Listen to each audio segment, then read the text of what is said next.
김민재 선수는 힘, 속도, 유연성, 예측력, 공중볼 능력 등 수비수로서 갖춰야 할 것은 거의 다 갖추고 있는 만능 선수입니다. 그런데 이번 챔피언스리그 경기를 통해 몇 가지 개선해야 할 점들이 보였죠. 김민재 선수는 한 번 더 퀀텀 점프할 거라고 생각합니다. 피지컬은 물론이고 멘탈적인 부분에서도 단단한 선수이기 때문이죠. 그는 과연 실력 있는 선수를 넘어 위대한 선수로 나아갈 수 있을까요?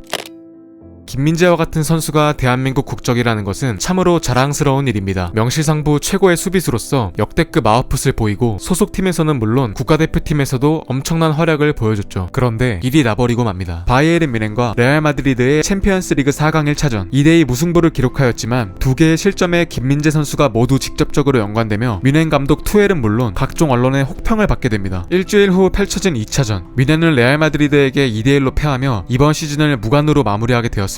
2차전 김민재 선수는 후반 31분에 투입되어 추가 시간까지 약 30분의 경기를 소화했고 준수한 경기력을 보였습니다. 득점하진 못했지만 적팀 골대를 강타하는 등 위협적인 모습까지 보여줬죠. 하지만 1차전의 여파 탓인지 많은 비판을 받게 됩니다. 김민재 선수는 수비수로서 갖춰야 할 것은 거의 다 갖추고 있는 만능 선수입니다. 그런데 이번 챔피언스리그 경기를 통해 몇 가지 개선해야 할 점들이 보였죠. 김민재 선수 특유의 플레이 스타일인 튀어나가는 수비의 약점이 보인 것입니다. 특히나 1차전 첫 번째 실점은 김민재 선수의 수비 스타일의 취약점을 가장 잘 보여주는 장면입니다. 상대 공격수를 기다리지 않고 미리 가서 강하게 압박을 하는 김민재 선수의 수비 스타일은 성공하면 좋지만 실패하면 치명적입니다. 여태껏 워낙 뛰어난 개인 기량으로 수비 실패에 대한 가능성이 부각되지 않았고 실제로 1대1 능력에서는 전혀 떨어지는 바가 없죠. 하지만 레알 마드리드와 같은 팀의 최정상급 선수들이 마음먹고 조직적으로 이를 공략한다면 바로 실점으로 연결될 수 있다는 점을 확인할 수 있었습니다. 비니시우스의 움직임을 보면 뒤에 김민재 선수가 본인을 따라 나올 것이라는 것을 이미 알고 있었다는 움직임이죠. 내려오는 움직임을 가져가다가 곧바로 전방을 향해 스프린트합니다. 아무리 재빠른 김민재 선수라도 잡을 수가 없죠. 후방에 다이어나 키미의 백업이 있었다면 좋았겠지만 그렇지 못했습니다. 여기서도 알 수 있는 것은 김민재 선수가 압박을 위해 본인의 자리를 비우게 되면 그 자리를 동료 선수들이 커버하거나 수비 대형 자체를 변경해 이를 보완해줘야만 안정적인 경기 운영을 할 수 있다는 점입니다. 이전 소속팀인 나폴리에서는 감독의 전술, 동료들의 백업이 김민재 선수의 플레이를 뒷받침해 주었는데요. 바이에른 뮌헨에서는 달랐습니다. 투헬의 전술은 김민재 선수의 스타일과 맞지 않았죠. 이번 챔피언스리그 경기가 시사하는 바는 무엇일까요? 김민재 선수 특유의 장점은 살리되 조금 더 팀과 조직 차원에서 수비를 해야 한다는 것입니다. 혼자 책임지고 해결해야 한다는 부담감에서 나와 팀으로서 움직이고 조직의 전술을 파악한다면 훨씬 좋은 플레이를 할 수 있을 거라고 생각합니다. 물론 나폴리에스처럼 팀 단위로 김민재 선수의 스타일을 도와주면 그것도 괜찮을 수 있지만 상황은 어떻게 될지 모릅니다. 이번 시즌을 끝으로 떠나는 투엘 감독직을 누가 넘겨받게 될지 어떤 스타일일지 알 수 없죠. 정상급 팀끼리 경쟁을 해야 하는 만큼 팀에 맞게 스타일을 발전해 나가는 모습을 보인다면 훨씬 좋은 선수가 될 수 있을 겁니다. 김민재 선수는 충분히 해낼 수 있는 능력이 있고요. 실력 있는 선수를 넘어 위대한 선수로 충분히 나아갈 수 있을 겁니다.